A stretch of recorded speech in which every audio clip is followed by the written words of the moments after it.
comment. Adam Schiff, the top Democrat on the House Intelligence Committee, now speaking. The majority on the Intelligence Committee made the decision to prematurely shut down the Russia investigation, the only authorized investigation in the House of Representatives into what the Russians did in the last election, what the U.S. government response was, and the issue of any coordination or collusion with the Trump campaign.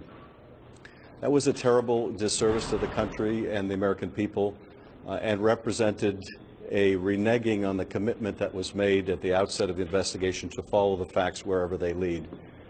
Instead, what the majority on the Intelligence Committee did was go through the motions of an investigation, call in witnesses, but allow them to refuse to answer questions, allow them to invoke non-existent privileges, or simply decline to answer because the witness didn't deem the question relevant or because they would rather not say. Documents that were necessary to obtain to determine whether witnesses were telling the truth would not be subpoenaed.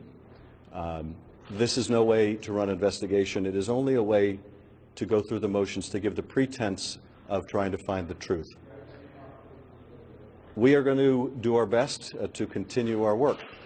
There are individuals who want to cooperate with our committee and share information, and will continue to do so.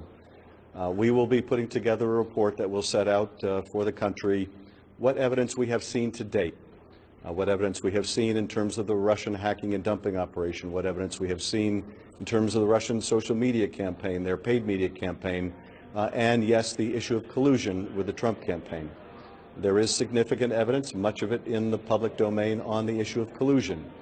The secret meetings with George Papadopoulos, the secret meeting at Trump Tower with the president's son and son-in-law and campaign chairman, the lies and dissembling about that meeting, the promises by Russia that were communicated to the highest levels of the campaign in the preview, in the run-up to that meeting, that this was part of the Russian government's effort to help Donald Trump by providing derogatory information on Hillary Clinton.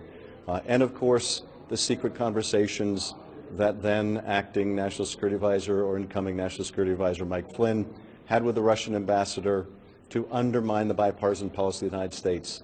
Conversations that he lied about, that other transition officials were evidently aware of, that the Vice President misrepresented unknowingly to the country. All of that bears on the issue of collusion. There are other facts outside of the public domain. And of course, one of the most important parts of the investigation is putting the pieces together.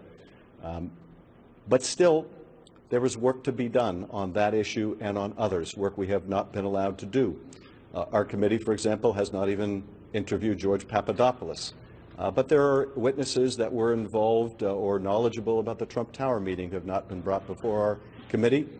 There are text messages we have not sought to subpoena.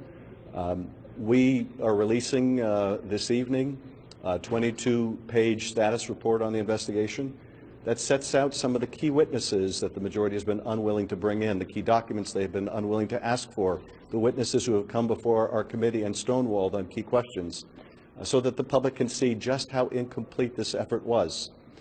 Sadly, from a very early point in the investigation, the chairman made the decision that his mission was not to find out what Russia did, not to determine the role of U.S. persons, but rather to endeavor to distract the public, to put the government on trial. That problem persisted throughout our investigation.